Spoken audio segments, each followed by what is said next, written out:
स्वागत है दोस्तों आप सभी का एक नए वीडियो में नए टॉपिक के साथ। पहले तो मैं माफ़ी मांगना चाहूँगा कि मैं कंटिन्यूटी नहीं कर पा रहा ठीक से।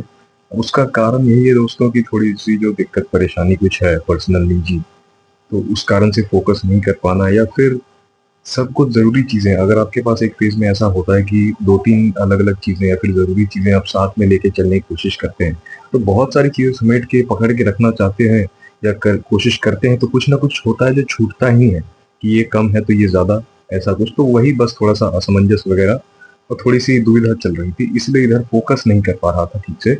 और जो अपनी दिक्कत परेशानी सबकी कुछ ना कुछ होती है उस कारण से। लेकिन अब पूरी कोशिश करूंगा वापस कि इस पे ट्रैक पे वापस आके हम लोग काम कर सके वापस से। और एक और बात, आज 7 अगस्त है। आज ही के दिन 1 साल पहले मैंने वीडियोस डालना शुरू किया था। स्किपिंग चैलेंज से पहला वीडियो डाला था सुबह के 4 बजे उठ के। उस टाइम में मास्क वगैरह लगाता था क्योंकि फेस दिखाने का, कैमरा को फेस करने का, लोगों तक जाने का कॉन्फिडेंस उस टाइम में नहीं था। खैर, 1 साल हो गए। चलिए अब इस पे बात नहीं करेंगे ज़्यादा, जल्दी से अपने काम पे आते हैं। तो दोस्तों, आज एक बात करेंगे ऐसी छोटी और इफेक्टिव चीज़ के बारे में जिसको बहुत लोग फॉर ग्रांटेड लेते हैं या फिर नज़रअंदाज कर देते हैं या फिर सोचते हैं कि तो बचकानी चीज़ है, ये ज़रूरी नहीं है। वो है हमारी मोबिलिटी ड्रिल्स। जॉइंट हेल्थ को सही बनाने के लिए या फिर अच्छा रखने के लिए हमारी मोबिलिटी ड्रिल्स कि हम जब भी वर्कआउट करते हैं हम सिर्फ मसल के लिए नहीं कर रहे। जैसे कि आपको पहले बताया था कि जो मसल है हमारा वो जॉइंट से इंटरलिंक्ड है क्योंकि आपस में जुड़ा हुआ है। अगर हम लोग स्केलेटल एनाटॉमी देखें तो इस हड्डी को रेडियस, अल्ना कार्पल, नहीं ह्यूमरस या रेडियस ऐसे ही कुछ करते हैं, मैं थोड़ा सा कंफ्यूज हो रहा हूँ, ठीक है। अगर टेंडन की और आप उसकी स्केलेटल एनाटॉमी देखें, और जो अपना बाइसेप है जो मसल है वो उसी से अटैच्ड है, इसीलिए इस मसल को, इस तरह के मसल को हम लोग स्केलेटल मसल कहते हैं, जो हम लोग ट्रेन करते हैं ओवरऑल बॉडी में ऊपर से लेकर नीचे तक। आप लैट्स ले लो, ट्राइसेप ले लो, आपके क्वाड्स ले लो, ये सब स्केलेटल मसल में आता है। तो दोनों एक दूसरे से इंटरलिंक्ड है। अब ऐसा तो नहीं कि आपको मसल हेल्थ को अच्छा करना है या मसल को बढ़ाना है तो आप जॉइंट को पीछे रख के उसको बैक सीट पे रख के भूल जाएंगे, नहीं। दोनों ही जरूरी है, दोनों एक दूसरे से जुड़े हुए हैं और किसी को नजरअंदाज नहीं कर सकते। ये मोबिलिटी ड्रिल्स मैं कुछ करके दिखाऊंगा जो आपको बड़ी इंजरी होने से बचा सकती है। आप सोचोगे एक्सरसाइज तो मैंने सही तरीके से किया, तो फिर दिक्कत कहाँ से आ गई, जॉइंट में प्रॉब्लम कैसे आ रही है। तो ये आपकी छोटा सा है, 1 से 2 मिनट 1.5 मिनट लगता होगा वर्कआउट करने से पहले, कि सीधा ही वर्कआउट पे नहीं कूदे। आपने वार्म अप के बारे में देखा होगा कि हाँ चलो मोबिलिटी ड्रिल्स एक अलग है जॉइंट के लिए। और अगर आप वार्म अप सेट जो बोलते हैं कि वर्किंग सेट से पहले वार्म अप सेट लगाना, कि आप मेन सेट शुरू ना करें जाते के साथ ही, क्योंकि बॉडी को थोड़ा, जैसे मैंने बोला कि इंजन को गर्म करना जरूरी है। गाड़ी बहुत देर से अगर रखी हुई पड़ी हुई है तो उसको पता चलना चाहिए कि हाँ वार्म अप करेंगे आप, मोबिलिटी ड्रिल्स करेंगे तो उसको पता चल जाएगा, वो अलर्ट हो जाएगी सुस्त होके कि चलो अब काम आने वाला है, तो हम लोग काम पे लगने की तैयारी करते हैं।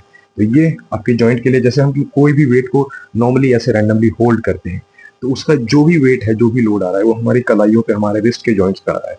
उसके बाद अगर उसको हम ज्यादा थोड़ा सा ऊपर करते हैं, ठीक है, यानी कि ये जो कर्लिंग पोजिशन आ रही है, तो ये हमारे एल्बोज का जो टेंडन है, एल्बोज के जो जॉइंट है बाइसेप के ऊपर, ऑब्वियसली मसल के बारे में बाइसेप, और जॉइंट की बात करें तो ये हमारे एल्बो जॉइंट के सपोर्ट से रहता है। और यही अगर हम इस वेट को यहाँ से लेकर ऊपर ले जाएं ओवरहेड पोजीशन में, तो हमारा रोटेटर कफ है, शोल्डर का जॉइंट, उसके उसके ऊपर लोड आ जाता है।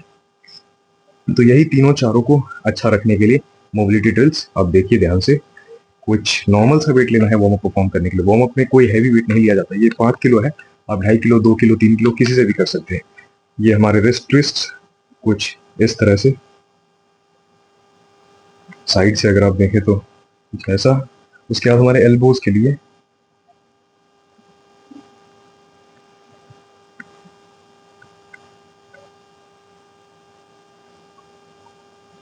और ये शोल्डर और हमारे रोटेटर कफ के लिए।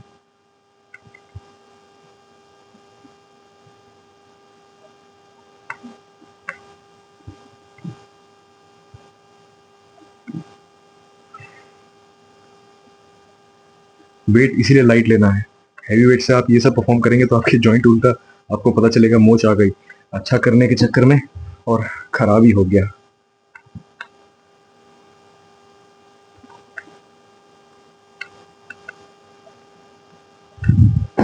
तो दोस्तों, ये कुछ है, कोई बहुत बड़ी रॉकेट साइंस है, कुछ बहुत बड़ी चीज है नहीं।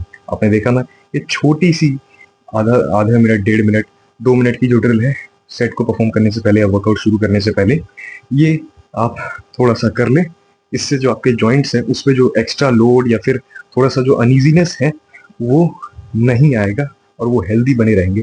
तभी आपने देखा होगा कि किसी को ऐसे बाइसेप या बाबल कर्ल कर रहा है या फिर कोई भी वेट उठा रहा है तो काफियों को दिक्कत होती है कि नहीं, इस एक्सरसाइज के चक्कर में मेरा जो रिस्ट की कलाई की जॉइंट है उसमें दर्द होता है, मेरे एल्बोज में दर्द होता है, मेरे शोल्डर में, मेरे कंधे में दर्द हो रहा है। वो इसी चक्कर में कि जॉइंट का उसने मोबिलिटी के लिए कुछ नहीं किया, या फिर एक्सरसाइज करने का तरीका बहुत सारी चीज़ों की वो सब गलत तो है ही, लेकिन इस पर जाते हैं जॉइंट को ठीक रखने के लिए। और ये आपकी ओवरऑल ओवरऑल बॉडी और खासकर अपर बॉडी डोमिनेंट है, क्योंकि आप बैक लगाएं, चेस्ट लगाएं, बाइसेप लगाएं, आर्म्स कुछ भी लगाएं, इसमें ये आपको काम आएगा ही।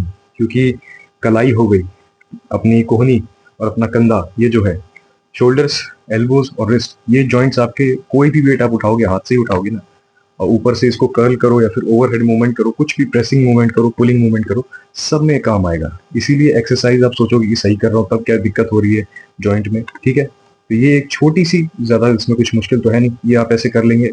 और फिर एक्सरसाइज करने से पहले मसल के लिए आप लाइट वेट से, अगर जैसे बेंच प्रेस लगा रहे हैं, किसी का सपोज दैट की पीआर जो है वो 50 किलो है, तो वो 10-10 किलो या फिर 5-5 किलो से एक अपना वार्म अप सेट लगा ले, ताकि जो उसकी चेस्ट के मसल्स है वो एक्टिवेट हो जाए, ठीक है।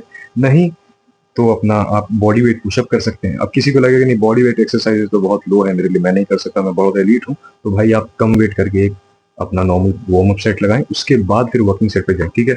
अब बात करेंगे जॉइंट से रिलेटेड दर्द या फिर कुछ कॉम्प्लिकेशन हो जाती है तो उसको महसूस कैसे किया जाता है, उसमें अंतर क्या है। डिफरेंट काइंड्स ऑफ पेन, दो मसल और जॉइंट से रिलेटेड। अब जॉइंट का आपका कोई भी दर्द या फिर कुछ भी दिक्कत, उसमें खिंचाव या कुछ भी तनाव आ जाएगा, तो वो आपको कैसे पता चलेगा। जैसे ये कलाई है, हाथों को ऐसे आगे पीछे ऊपर नीचे जाने में, ये एल्बोज है तो वो आगे पीछे जो मूवमेंट कराने में उसके लिए सपोर्ट करने के लिए मदद करता है। ये हमारा जो रोटेटर कफ है, जो हमारा शोल्डर का जॉइंट है, रोटेटर कफ, नाम में ही देखिए रोटेशन, हाथों को इस तरह से आगे पीछे ऊपर नीचे ऐसे ले जाने में मदद करता है। इसमें कुछ भी कॉम्प्लिकेशन आएगी तो जो मूवमेंट परफॉर्म करने के लिए ये बनाया गया है, डिजाइन है, वो आपको करने में दिक्कत होगी। जैसे मैं अभी हाथ को फ्रीली घुमा पा रहा हूँ, अगर मेरे शोल्डर में दिक्कत आ गई कोई एक्सरसाइज करने के कारण या फिर दर्द करने के कारण या फिर कुछ भी, तो फिर मैं उसको आगे पीछे करूंगा तो वो जो जॉइंट है वहां पे मेरे को कॉम्प्लिकेशन होगी, वहां मुझे दर्द होगा। अब दूसरा मसल से रिलेटेड एक दर्द के बारे में आपको बताता हूँ, वो है हमारा सोरनेस। जब भी हम लोग मसल को फटीग करते हैं ट्रेन करके, तो मसल जब टूटते हैं तो वो सोरनेस आपको फील होता है। अब वो सोरनेस कैसा है, वो आप आराम से कुर्सी पे भी बैठे रहो या फिर बिस्तर पे भी लेटे रहो, वो आपको अच्छे से पता चलता रहेगा। वो इसीलिए है कि मसल आपने अच्छे से उसको ट्रेन करके ब्रेक डाउन किया है। अब आपका काम है कि अच्छे प्रॉपर रेस्ट और अपने न्यूट्रिशन से उसको रिपेयर करना, यही प्रोसेस होता है। मसल को तोड़ो, खाने से और स्लीप से उसको रिपेयर करो, फिर वो इवेंचुअली स्ट्रांग होता है, फिर उसको तोड़ो, ये लूप पे चलता रहता है। तो जैसे सोरनेस मेरे हाथ में, मेरे बाइसेप मैंने बहुत ज्यादा हैवी मारा या फिर मेरा सोरनेस ज्यादा है, तो मैं हाथों को ऐसे सीधा करना है फिर ऐसे मोड़ने में मेरे को बड़ी दिक्कत होगी। हाथ मेरे ऐसे भी रहेंगे तो भी मेरे को दर्द का महसूस होगा, समझे। तो हमने आज जॉइंट की मोबिलिटी की ड्रिल्स के बारे में जाना, और सोरनेस के बारे में जाना, और जॉइंट को कैसे हेल्दी रख सकते हैं कि उस पर एक्स्ट्रा लोड ना आए या फिर उन्हें ज़्यादा दिक्कत परेशानी नहीं हो, ये छोटी सी ड्रिल परफॉर्म करके वो जाना। अब अगली वीडियो में मिलेंगे किसी और इंफॉर्मेटिव टॉपिक के साथ। धन्यवाद।